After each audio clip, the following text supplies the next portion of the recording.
ఏ చిన్న తప్పు జరిగినా, ఏమాత్రం విఫలమైనా ఆ బాధ్యత మొత్తం ఆ లీడర్ ఒక్కరే వహించాల్సుంటుంది. ఎవరూ అండగా నిలబడరు. మేనేజర్ కూడా నువ్వే కదా లీడ్ చేసింది అంటారు. రమేష్ చెప్పిన మాటల్లో ఉన్న ఆచరణాత్మకమైన భయం అదే. ఒక పెద్ద ప్రాజెక్ట్ రిస్క్లో పడినప్పుడు యాజమాన్యం ఎప్పుడూ ఒక వ్యక్తి వైపు వేళ్లు చూపించడానికి సిద్ధంగా ఉంటుంది. పని ప్రదేశాల్లో దీన్ని బలిపశువును చేయడముంటారు. ఆ పాత్రనే అన్విక ఇప్పుడు తీసుకోబోతోంది. ఆమెకు ఈ విషయం తెలియనిది కాదు. ఆమెకు ఆ రిస్కేంటో తెలుసు, దానికి చెల్లించాల్సిన మూల్యమేంటో కూడా తెలుసు. ఒకవేళ ఉద్యోగం పోతే ఆ మరుసటి రోజు ఆస్పత్రి బిల్లులు ఎవరు కడతారు అన్నదే ఆమె అసలు భయం. ఈ ఆలోచనలతోనే ఆమె ఇప్పుడు ఆస్పత్రి కారిడార్లో నిలబడి ఉంది. ఉదయం జరిగిన ఈ మీటింగు, రమేష్ మాటలు, మేనేజర్ చూపులు అన్నీ ఆమె మనసులో సినిమా రీల్లాగా తిరుగుతున్నాయి. ఇప్పుడు మనం మళ్లీ వర్తమానంలోకి, ఆ నిశ్శబ్దమైన ఆస్పత్రి దృశ్యానికి తిరిగి వద్దాం. చీకటి పడిన ఆ కారిడార్లో ఆమె నిలబడి ఉన్నప్పుడు పరిస్థితిలో ఒక చిన్న సానుకూల మార్పు కనిపిస్తోంది. లోపల గదిలో తమ్ముడి శ్వాస నిలకడగా ఉంటుంది. డాక్టర్ చెప్పినట్లుగా అతను కోలుకోవడానికి సమయం పట్టినా ఖచ్చితంగా బాగుపడతాడు. ఇక ప్రాణాపాయం లేదు అనే నమ్మకం ఆమెకు ఏర్పడింది. ఇది చాలా కీలకమైన మలుపు.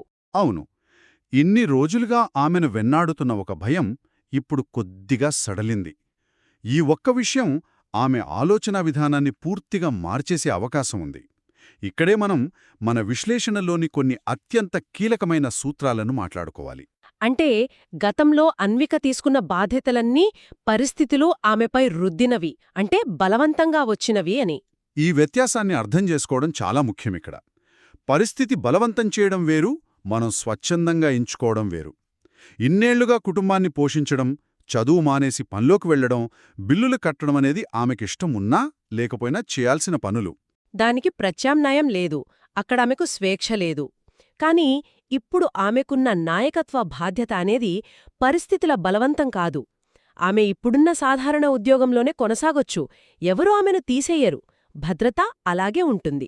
కాని ఆ కొత్త ప్రాజెక్ట్ తీసుకోవడమనేది ఆమెకున్న ఒక ఎంపిక. ఆ ఎంపికే ఆమె భవిష్యత్తును నిర్ణయిస్తుంది. ఇక్కడే మనం అసలైన తత్వాన్ని గ్రహించాలి.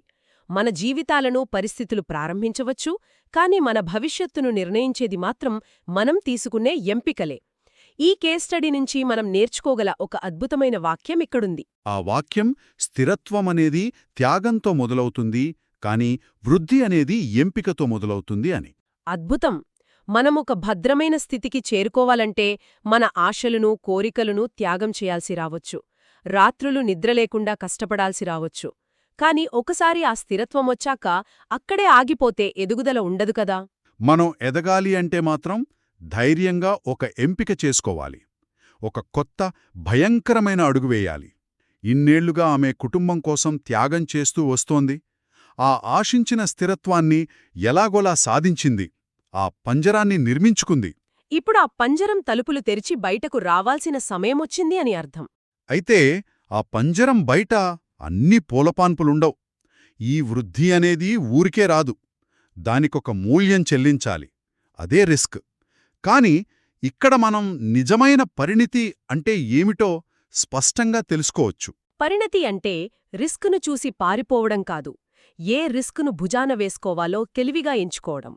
ఏ రిస్క్ మనల్ని ముంచేస్తుంది, ఏ రిస్క్ మనల్ని కొత్త తీరాలకు చేరుస్తుంది అని బేరీజు వేసుకోవడమే అసలైన నాయకత్వ లక్షణం. అన్విక ఇప్పుడు ఆ నిర్ణయమే తీసుకోవాలి.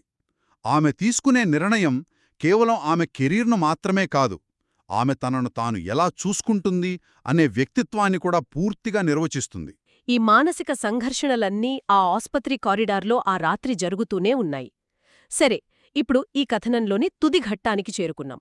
ఆ కారిడార్లో నిశ్శబ్దం, ఆమె ఆలోచనల పరంపర కొనసాగుతోంది.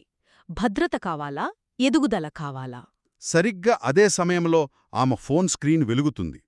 అది మేనేజర్ నుంచి వచ్చిన సందేశం. రేపు ఉదయానికల్లా నీ సమాధానం కావాలి అని ఆ మెసేజ్లో ఉంటుంది. ఒక్కసారిగా సమయం ఆగిపోయినట్లనిపిస్తుంది. ఆ డెడ్లైన్ ఆమె కళ్ల ముందు స్పష్టంగా కనిపిస్తోంది. అన్విక ఆస్పత్రి గది అద్దంలోంచి నిద్రిస్తున్న తన తమ్ముణ్ణి ఒక్కసారి చూస్తోంది.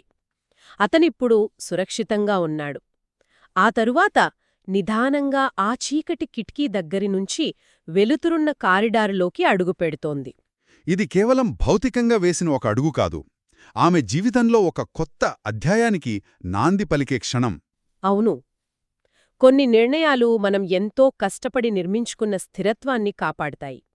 అవి మనకు రాత్రిపూట ప్రశాంతమైన నిద్రను ఇస్తాయి. ఆ నెల గడిచిపోతోంది అనే భరోసాను ఇస్తాయి. కాని మరికొన్ని నిర్ణయాలు నిద్ర లేకుండా చేసినా సరే మన భవిష్యత్తును నిర్మిస్తాయి.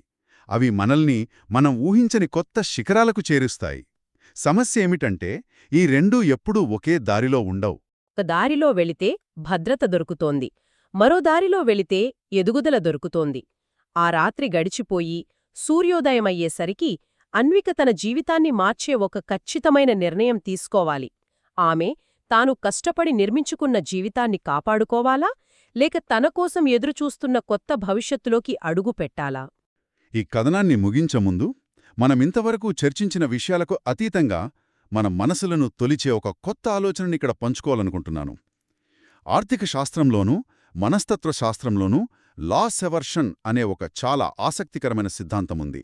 దీన్నే నష్టాన్ని అంగీకరించలేని భయం అని కూడా అంటారు. అవును. దీని అర్థమేమిటంటే మానవ నైజం ప్రకారం కొత్తగా ఒక లాభాన్ని లేదా అవకాశాన్ని పొందడం కంటే ఉన్నదాన్నే కోల్పోతామనే భయం మనపై రెట్టింపు ప్రభావం చూపుతుంది. ఉదాహరణకు వాన నుంచి తుఫానుల నుంచి తప్పించుకోవడానికి మనం ఎంతో కష్టపడి ఒక భద్రమైన ఇల్లు కట్టుకుంటాం. ఆ ఇంట్లో కూర్చుని మనం సురక్షితంగా ఉన్నామని మురిసిపోతాం.